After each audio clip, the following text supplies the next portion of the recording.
Hello friends, good morning. आप सभी का स्वागत है हमारे यूट्यूब चैनल विजार्ड क्लासेस पर। ये जो है द हिंदू एडिटोरियल वोकैब का क्लास है, जो कि सभी कॉम्पिटिटिव एग्जाम के लिए काफी इम्पोर्टेंट है। चलिए स्टार्ट करते हैं। फर्स्ट वर्ड है हर्ल।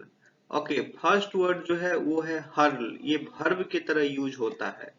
इसका मीनिंग है to throw something with great force. इसका मीनिंग है to throw something with great force, यानी कि किसी वस्तु को जोर लगाकर फेंकना। किसी वस्तु को जोर लगाकर फेंकना उसे ही हर्ल कहते हैं। ओके, नेक्स्ट वर्ड पे आते हैं। नेक्स्ट वर्ड है स्ट्रीक। नेक्स्ट वर्ड है स्ट्रीक। ये नाउन के तरह यूज होता है। इसका मीनिंग है ए थीन लाइन और मार्क। ठीक है, इसका मीनिंग है ए थीन लाइन और मार्क, यानी कि पतली रेखा या निशान। ठीक है, यानी कि पतली रेखा या फिर निशान, उसे ही स्ट्रीक कहते हैं। नेक्स्ट वर्ड है कॉम्पेट्राइट्स। नेक्स्ट वर्ड है कॉम्पेट्राइट्स। ये नाउन के तरह यूज होता है। इसका मीनिंग है a person who comes from the same country as you. ठीक है, a person who comes from the same country as you, यानी कि कोई पर्सन जो है उसी कंट्री से बिलोंग करता है जिस कंट्री से आप भी बिलोंग कर रहे हैं, उसे ही कॉम्पेट्राइट्स कहते हैं। हिंदी में इसे कह सकते हैं देश भाई या फिर समदेश या फिर हम वतन।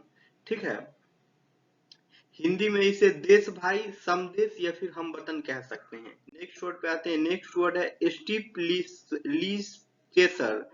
नेक्स्ट वर्ड है स्टीपले चेसर। ठीक है, ये नाउन की तरह यूज होता है। इसका मीनिंग है ए हॉर्स और an athlete that takes part in steeplechases.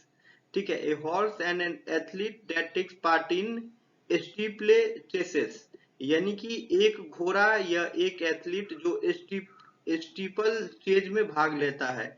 यानी कि एक घोड़ा या एक एथलीट जो स्टीपल चेज में भाग लेता है।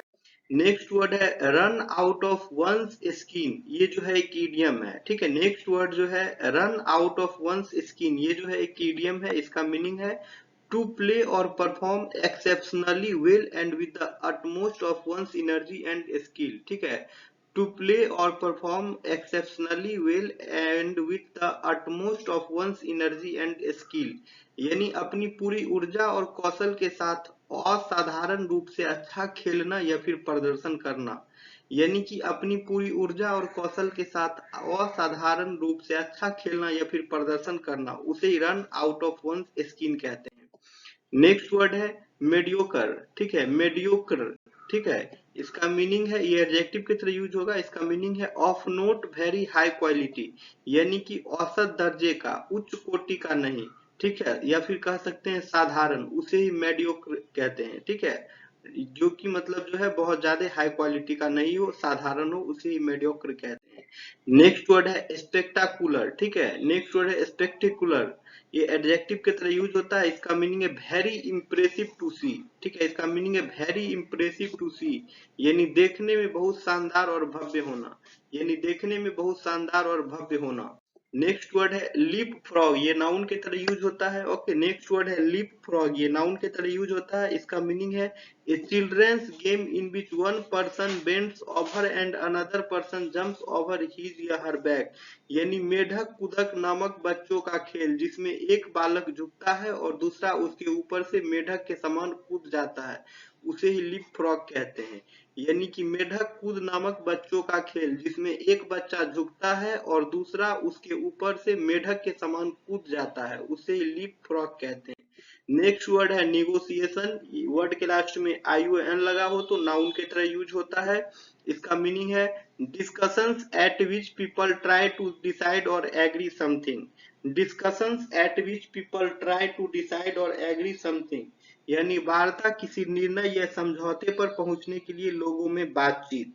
ठीक है, discussions at which people try to decide और एग्री समथिंग। ठीक है, वार्ता किसी निर्णय या समझौते पर पहुंचने के लिए लोगों में बातचीत, उसे ही निगोशिएशन कहते हैं। नेक्स्ट वर्ड है कॉम्प्रिहेंसिव। ये एडजेक्टिव के तरह यूज होता है। इसका मीनिंग है इंक्लूडिंग एवरीथिंग और nearly everything that is connected with a particular subject, यानी विषय विशेष से जुड़े सभी पक्षों सहित व्यापक विस्तृत, उसे ही कॉम्प्रिहेंसिव कहते हैं। यानी विषय विशेष से जुड़े सभी पक्षों सहित व्यापक विस्तृत, उसे ही कॉम्प्रिहेंसिव कहते हैं। नेक्स्ट वर्ड है एम्बिशन। वर्ड के लास्ट में ION लगा रहे तो नाउन के तरह यूज होता है। ठीक है, इसका मीनिंग देखते हैं। A strong desire to be successful to have power etc.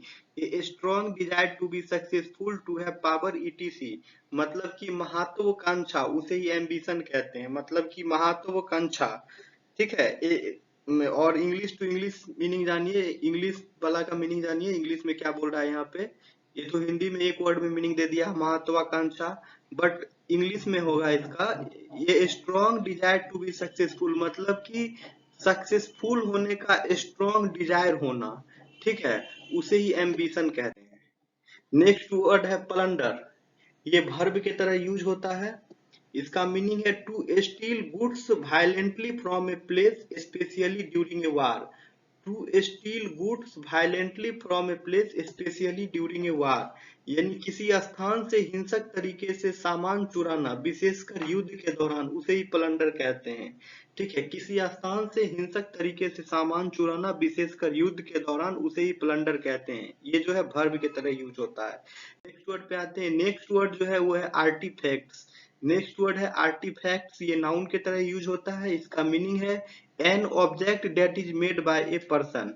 ठीक है, an object that is made by a person, यानी मानव निर्मित कलाकृति या फिर मानवीय कलाकृति, उसे ही आर्टिफैक्ट्स कहते हैं।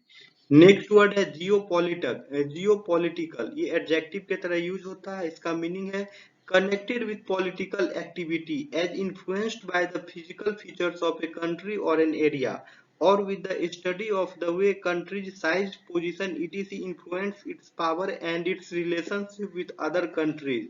ठीक है, किसी देश या क्षेत्र की भौतिक विशेषताओं से प्रभावित राजनीतिक गतिविधि से जुड़ा हुआ, या किसी देश का आकार, स्थिति इत्यादि किस तरह से उसकी शक्ति और अन्य देशों के साथ उसके संबंधों को प्रभावित करता है, इसके अध्ययन से जुड़ा है। ठीक है, इसे ही जियो पॉलिटिकल कहते हैं। ठीक है, कनेक्टेड विथ पॉलिटिकल एक्टिविटी, मतलब पॉलिटिकल एक्टिविटी से कनेक्टेड है।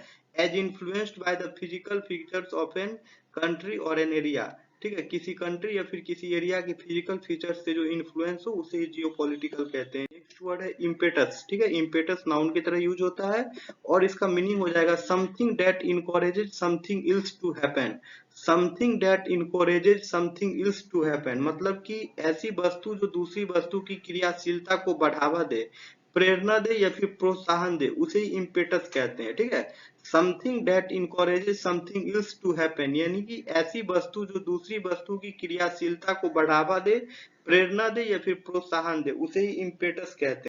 नेक्स्ट वर्ड है ओमेन। ये जो है नाउन की तरह यूज होता है। इसका मीनिंग हो जाएगा a sign of something that will happen in the future. A sign of something that will happen in the future, मतलब कि भविष्य में होने वाली बात का संकेत। ठीक है, उसे ही ओमेन कहते हैं। तो ठीक है फ्रेंड्स, ये हमारा आज का द हिंदू एडिटोरियल वोकैब का क्लास था। अगर आप लोग को हमारा वीडियो पसंद आ रहा है तो वीडियो को लाइक अवश्य करें, वीडियो को शेयर भी करें, और जो लोग नए हैं चैनल पे, चैनल को सब्सक्राइब कर लेंगे ताकि आने वाले वीडियो का अपडेट्स आप लोगों को मिलता रहे। चलिए फ्रेंड्स, तो सेशन को एंड करते हैं, फिर मिलते हैं नेक्स्ट वीडियो में।